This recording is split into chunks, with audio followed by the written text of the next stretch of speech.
Salut à tous. Comme je vous l'ai dit dans la première vidéo, au cours du cycle cellulaire, une cellule a besoin de doubler beaucoup de choses, et en particulier son matériel génétique. C'est ce sujet que je vais aborder aujourd'hui, à savoir la réplication de l'ADN. Petit rappel, dans chacune de vos cellules, vous avez plus de 2 mètres d'ADN qu'il va falloir répliquer sans faire de faute, en tout cas le moins possible, parce que plus il y aura de fautes, plus les chances de développer un cancer seront importantes. Donc je ne vais pas vous rappeler ce qu'est l'ADN, ce qu'est la molécule d'ADN. Pour ça, je vous renvoie à ma vidéo précédente. La réplication de l'ADN, c'est ce qu'on appelle une réplication semi-conservatrice. L'ADN, c'est un double brin d'ADN, vous vous souvenez. Et donc ces deux brins sont dits complémentaires, à savoir à partir de l'un, on peut retrouver l'autre. Vous vous souvenez les bases ATGC de l'ADN. Eh bien, dans vos cellules, il existe une enzyme qui s'appelle une ADN polymérase. Encore une fois, ADN polymérase, donc ça va synthétiser le polymère d'ADN. Cette ADN polymérase a le pouvoir de photocopier votre ADN. Mais elle va le faire d'une certaine manière, c'est qu'elle a besoin d'une copie de cet ADN pour pouvoir le copier. Comment est-ce que ça va faire ça? On va séparer les deux brins d'ADN. L'ADN polymérase va pouvoir venir lire la séquence et la reproduire en symétrique. Donc l'ADN polymérase va pouvoir photocopier votre ADN de manière à ce qu'il y ait une version initiale, donc une version de la cellule maternelle, une version, donc c'est genre un des deux brins de l'ADN maternel, et un brin néo-synthétisé, donc un nouveau brin, qui vont être collés ensemble comme ça, de manière symétrique. Et donc c'est ça qu'on appelle la réplication semi-conservatrice. Donc un brin maternel et un brin nouveau. Bon, ça c'était pour les généralités. Maintenant on va rentrer un petit peu plus dans le détail sur comment ça se passe. On va parler de deux cas différents, à savoir les cellules prokaryotes et les cellules eucaryotes. Pourquoi ? Parce que l'ADN entre les prokaryotes et l'ADN eucaryote n'est pas similaire. La grande majorité des ADN prokaryotes sont dits circulaires. Pourquoi circulaires ? Même parce qu'en fait les deux bouts se rejoignent au bout. Donc ça, il n'y a pas de bout en fait. L'ADN est circulaire. Donc quand il va se répliquer, l'ADN bactérien, ça va être simple, il ne va pas le faire à partir de n'importe où. Il va le faire à partir de ce qu'on appelle une origine de réplication. Toutes les bactéries ont une origine de réplication sur leur ADN. Et donc il y a des ADN polymérases qui vont venir se fixer là, qui vont reproduire tout l'ADN, comme ça, pour en former deux. Ce qui est bien avec l'ADN circulaire, c'est que du coup, on va reproduire tout à l'identique, il n'y aura pas de perte, il n'y a pas de problème, c'est facile à faire. Prenez l'ADN, vous recopiez tout, vous refaites un cercle, puis c'est bon. Là où on va un petit peu compliquer les choses, c'est quand on va parler d'ADN eucaryote, donc d'ADN comme le vôtre, comme les champignons, les plantes, comme la plupart des êtres vivants que vous connaissez en réalité. Cet ADN-là, il est dit linéaire. Alors linéaire, c'est une ligne. Tout ça. Donc il y a un bout à chaque bout, ça fait deux bouts. Vous pouvez pas avoir un seul bout. Mais pire que ça, c'est que vous avez plusieurs chromosomes. Et chacun de ces chromosomes représente une molécule d'ADN. Donc si vous les mettez bout à bout, ça fait 2 mètres, mais chaque chromosome fait pas 2 mètres. C'est pas bien. En fait, petit fait intéressant, les chromosomes par ordre de grandeur. Donc le 1, c'est le plus grand des chromosomes, le 2, etc. 3, 4, 5, 6, 7, 8, 9, 10, voilà. Le mystère du numéro des chromosomes est résolu. Généralement, l'ADN des eucaryotes est beaucoup plus grand que les ADN des prokaryotes. Bref, quand cet ADN super long va être répliqué, il ne va pas être répliqué à partir d'une seule origine de réplication, vous en doutez bien, si on a plusieurs chromosomes, il va falloir plusieurs origines de réplication. Et non seulement il va y en avoir plusieurs parce qu'il y a plusieurs chromosomes, mais il va y en avoir plusieurs par molécule d'ADN également, donc plusieurs par chromosome même. Pourquoi ? Parce que s'il n'y avait qu'une seule ADN polymérase qui synthétiserait la molécule d'ADN, ça prendrait plus de 800 heures pour arriver à synthétiser l'ADN total d'une cellule. Ce qui est beaucoup trop. Les cycles cellulaires, il peut être raccourci jusqu'à une dizaine d'heures, une douzaine d'heures. Imaginez ça, doubler toute la quantité de matériel en 12 heures à la place de 800. C'est quand même plus court. Mais pour ça, il faut accélérer le processus. L'ADN va être synthétisé comme ça à partir des centres des chromosomes en quelque sorte. À partir de plein de petits centres, on va dire.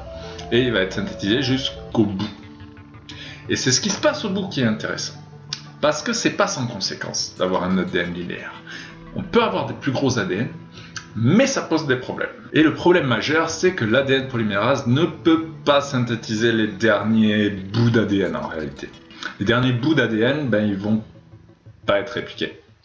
Et c'est un problème, parce qu'on perd de l'ADN à chaque division cellulaire. Donc la question qui vient en sus, comme on dit, c'est l'ADN des cellules filles est plus court que celui de la mère, et donc on perd à chaque division sur un brin de l'ADN. Et ben c'est ce qu'on appelle le vieillissement cellulaire. À chaque réplication, les cellules vont perdre un peu d'ADN, c'est comme ça. Ça a pour conséquence notamment que les cellules ne peuvent pas se diviser indéfiniment. Elles ne peuvent se diviser qu'un certain nombre de fois. Elles sont donc mortelles. Contrairement aux bactéries qui s'en battent les couilles et qui peuvent se diviser de manière indéfinie en permanence, elles s'en foutent totalement. Elles font ce qu'elles veulent. Et pour ceux qui se poseraient la question, oui, le vieillissement d'un organisme est lié à la perte de ces bouts d'ADN, division après division après division. Ce qui répond à la question, est-ce que l'être humain a une durée de vie? C'est-à-dire, est-ce que, à un moment, on est obligé de mourir? Eh bien oui, ça répond à la question. Par contre, je connais pas la durée maximale de la vie d'un être humain. Ça doit être disponible, ça doit être calculé quelque part, mais j'ai vraiment la flemme de chercher parce que ça ne m'intéresse pas vraiment. Et donc, est-ce que les bactéries vieillissent? La réponse est non. Elles ne vieillissent pas. Elles sont immortelles. Je suis jaloux. Ouais, total. Mais là, ça pose un petit problème. C'est-à-dire que si les eucaryotes existent depuis des centaines de milliers d'années, des millions d'années même, comment ça se fait si ils perdent de l'ADN au fur et à mesure? Il ne devrait plus y avoir d'ADN au bout d'un moment, logiquement. Eh bien, c'est à moitié vrai. C'est pour ça qu'on se reproduit, c'est pour ça que les eucaryotes et les prokaryotes, c'est totalement différent de ce point de vue-là. On a la reproduction. Ça, c'est plutôt cool. Je suis moins jaloux des bactéries, du coup. Donc, ce que je vous ai dit, c'est vrai pour la grande majorité de vos cellules. En réalité, il y a certaines de vos cellules, à savoir les cellules germinales notamment, qui ne vieillissent pas. Alors, qu'est-ce qu'elles font pour ne pas vieillir? Donc, elles ne vieillissent pas, c'est-à-dire qu'elles reproduisent tout leur ADN à l'identique, elles arrivent à le reproduire. Et bien, ces cellules-là, eh bien, elles ont une autre enzyme qu'on appelle une télomérase et qui va synthétiser ce qu'on appelle les télomères. Alors, les télomères, c'est très simple, ce sont les bouts de vos chromosomes. C'est-à-dire, tout ce qu'il y a au bout, ça va être des séquences qu'on appelle les télomères. C'est pourquoi on les appelle comme ça, c'est des petites séquences répétées au bout de vos chromosomes qui sont synthétisées par une télomérase. Et donc cette télomérase, elle va permettre de rallonger les télomères, de garder les chromosomes intacts en réalité. Et c'est pour ça qu'on peut se reproduire. Et que, globalement, la vie est immortelle, mais nous sommes mortels. Et à la question que tout le monde se pose quand on arrive à cette partie du programme en biologie, à savoir, mais pourquoi donc on n'exprime pas la télomérase partout, et comme ça on serait immortel? Eh bien la réponse, la triste réponse, la triste réalité, c'est cancer! Désolé de vous péter votre trip. Bon, un petit bonus pour finir cette courte vidéo, j'espère, parce que c'est chiant de faire des vidéos longues aussi, de temps en temps, c'est bien de faire des petites choses. Le petit bonus, je vous ai dit que je ne considérais pas les virus comme des êtres vivants, parce qu'ils ne sont pas vivants. Et pourquoi ils ne sont pas vivants? Parce que notamment ils ont besoin de la machinerie des cellules qu'ils vont infecter pour se reproduire en fait. Dire qu'ils ne possèdent pas leur propre mécanisme de reproduction. Ce qu'ils font, c'est qu'ils infectent une cellule, ils vont détourner la machinerie de la cellule hôte pour pouvoir se reproduire. C'est ça que fait un virus. Et c'est pour ça que je dis que ce sont des parasites à la con et pas des êtres vivants. Bon, après, le petit bonus qu'ils ont, c'est étant donné qu'ils ne sont pas vivants, vous pouvez pas les tuer avec des antibiotiques. Non, c'est pas possible. D'ailleurs, le terme antibiotique, c'est contre anti-bio. La vie. Les virus ne sont pas vivants, les antibiotiques ne marchent pas. C'est facile. Je vous remercie d'avoir regardé cette vidéo, j'espère que ça vous a plu. Si vous voulez continuer à rester au courant de quand je fais des vidéos, savoir une fois tous les 3-4 mois en ce moment, eh bien je vous incite à vous abonner, à partager cette vidéo, parce que si vous la partagez et qu'il y a plein de gens qui regardent, moi ça m'incitera à en faire plus.